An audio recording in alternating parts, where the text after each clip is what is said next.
ತಿಳಿಸ್ರಿ. ಅಭ್ಯಾಸ ಮಾಡಿ ಪಾಸ್ ಆಗ, ಯಾವುದು ಚಿಂತೆ ಮಾಡ.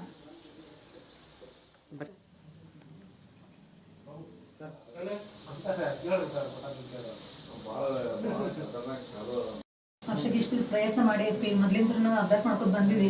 ಆದ್ರೆ 10th ನೀ ಇಷ್ಟು ವರ್ಷ ಪಾಸ್ ಆದಂಗೆ ಈಗೂ ಪಾಸ್ ಆಗಿ ಅನ್ಕೊಂಡಿದ್ದಪ್ಪ. ಆದ್ರೆ ನೀ ಫೇಲ್ ಆಗಿದ್ದಿ. ಇನ್ನೂ ಸ್ವಲ್ಪ ಮೊದ್ಲಿನಕ್ಕಿಂತ ಹೆಚ್ಚು ಅಭ್ಯಾಸ ಕಡೆ ಲಕ್ಷ ಕೊಟ್ಟು ಚೆನ್ನಾಗಿ ಅಭ್ಯಾಸ ಮಾಡಪ್ಪ. ಏನಪ್ಪಿ ಈಗ ಮತ್ತೆ ಕಟ್ಟಿ ಅಷ್ಟು ಎಕ್ಸಾಮು ಸರಿಯಾಗಿ ಬರೆದು ಪಾಸ್ ಆಗ. ನೀವು ಫೇಲ್ ಆಗ್ಯಾನಂತೇಳಿ ಇದು ಮಾಡ್ಕೋಬೇಡ. ಏನ ಫೇಲ್ ಆಗಿದ್ರು ಮತ್ತೆ ಪಾಸ್ ಆದಂಗೆ ರೀ ನಮ್ಮ ಗುಡೇವ. ಇಷ್ಟು ಓದ್ಯಾನಂದ್ರೆ ಇಷ್ಟು ಮಾಡ್ಯಾನಂದ್ರೆ ಎಕ್ಸಾಮ್ ಬರ್ದಾನಂದ್ರೆ ನಮ್ಮ ಖುಷಿನ ಏನು ತಲೆ ಕಟ್ಸ್ಕೊಂಡಿಲ್ಲ.